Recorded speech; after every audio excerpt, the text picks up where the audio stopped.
What is up, guys? Welcome to my review for The Flash, Season 5, Episode 4, titled News Flash, and that title makes a lot of sense for the episode looking back because of the villain of the week, Spin, which I gotta say off the bat, the villain of this episode was very villain of the week oriented, which has not been a problem so far this season, except for like the first episode, which was very connected to Block, but they had a lot of other things going on, like the revelations and the fact that it was the first episode of the season. Then episodes 2 and 3 were very Cicada driven. This episode was a lot more villain of the week episode driven, which does usually make for a worse episode because they focus on a more underdeveloped villain and a less interesting villain. I will say Spin is a little better than most villains of the week, but just because of her power set and maybe her rivalry with Iris, which I think was done pretty well. Other than that, I mean, she doesn't really have anything else that makes her stand out as a villain, which most episodes that are more focused on villains of the week are usually the worst episodes of really any particular season if the main villain is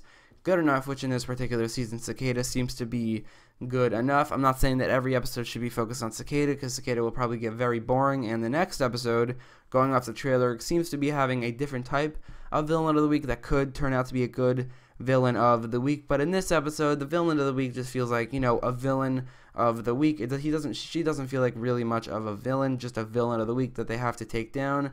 Although she was connected to some revelations, in particular the fact that she's not a metahuman, but her phone is a meta object, which, I mean, that was a cool revelation for the episode. The fact that the metahumans in this season are going to come from these satellites, giving people and objects powers, which is the new metahuman origin story for the season, because every season has a different metahuman origin story, which I do kind of have a problem with. I mean, it gets really, really annoying when every single season has a different origin story for the metahumans, or like only one origin story for every single metahuman that pops up. I would like to see some real variety to that, where other metahumans get powers from other places, like in the DC universe as well as in the Marvel universes. Every character in those universes get their powers from some other accident or experiment, or the fact that they're an alien, or the fact that they are magical. In the Arrowverse, every single metahuman gets their powers from one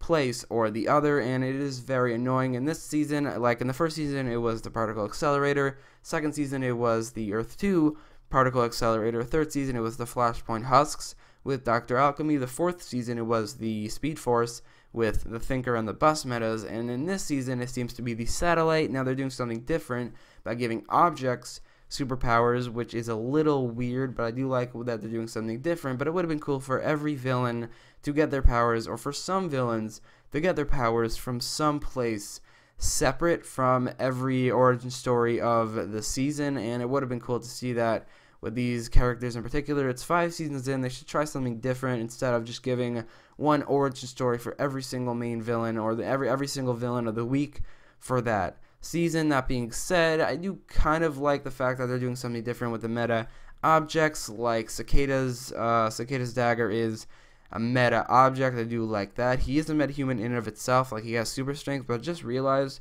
he has the exact same powers as Thor, plus he has the ability to take away metahuman powers. So it's basically Team Flash fighting Thor, and they have no powers, so a bunch of powerless people fighting Thor. It's not really a fair fight, which probably will turn out to be a very interesting season because of that. So I will say that the Spin storyline in this episode definitely benefited Cicada, but her as a villain of the week didn't turn out to be a good one. I mean, she wasn't a bad villain of the week, but that being said, like, she's not a good villain because there aren't a lot of villains of the week, except for like some of them in season 1 and maybe a couple in season 2 that were very good. That being said, her powers, or rather her phone's powers, did lead to a pretty great fight scene between XS and the Flash. The fight scene was a little too short, like a little shorter than I expected it to be, or a little shorter than I wanted it to be, but from what we got, it was pretty great. I think it looked really good. Really the best part about it was when Barry was running through the field away from XS, and then XS uses her rewind powers, which we have seen before, like in the satellite scene in the season finale of season 4, but we've never seen it in a fight scene, I don't think, so that was a really, really cool thing to see. I think this fight scene, again, a little shorter than I wanted it to be, but other than that, I think it was a pretty great fight scene for this episode. But moving on to the main storyline of this episode, which you can say that the spin storyline was the main storyline, but really that was just a villain of the week storyline, which did introduce the meta objects. But I will say the story with Barry Allen, Nora West Allen, and Iris West was probably the main storyline of the episode, the family drama between maybe the three, but it's more Nora and Iris. Those were the two main characters of the episode, which usually, if the main character of the Flash or Arrow, but those are really the only two shows that if the main characters and the main character of that episode, it's probably not going to be a very good episode. I will say this episode of The Flash somehow gets away with making Barry a more secondary character. That doesn't mean he's like all the way in the back, but he's not the main focus of this particular episode, and it turned out to be pretty good despite it. I think the family drama between Iris and Nora was done really well. This is something that has been being built up since the first episode, since the last episode of season 4. It was revealed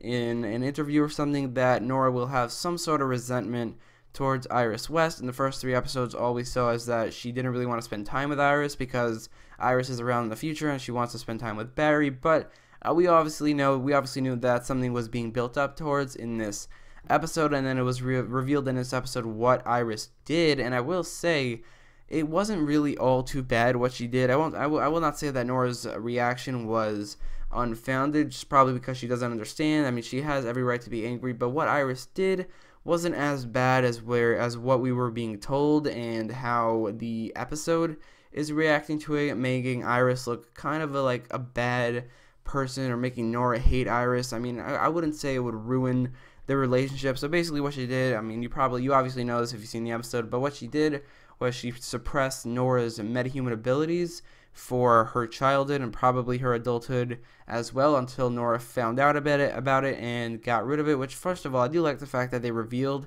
that XS has only been a speedster for half a year, because the actress is actually older than the actresses for Barry and Iris. So I would think that since she has been a speedster since she was a kid, she might have more experience than Barry as being a speedster. But the fact that she's only been a speedster for half a year definitely explains why she's so inexperienced at being a speedster, why she has to learn from the Flash. But getting back to the drama between Iris and Nora, the reason I think what Iris did wasn't all too bad, in fact it was probably a really, really good thing, is because something that was revealed on Legends of Tomorrow, which is that in the year 2021, I'm pretty sure it was 2021, a law was passed that made metahumans illegal, which means that on the Flash they would have to deal with that on, I think, season 7, which, who knows, maybe that storyline won't even be a thing, or that timeline isn't the same timeline they're in right now, because that has happened in the past on Legends of Tomorrow, in specifically Star City 2046. That has been revealed that is not the actual timeline of Arrow. That won't be happening in the flash forwards on Arrow anytime soon, or ever. They said it's their own storyline, so maybe here it's the same thing, but that wouldn't really make any sense because Zari is still around on Legends of Tomorrow, so her timeline is probably still around, which means that in the year 2021, before Nora was born, there was a law that was passed that made metahumans illegal. So what Iris did, suppressing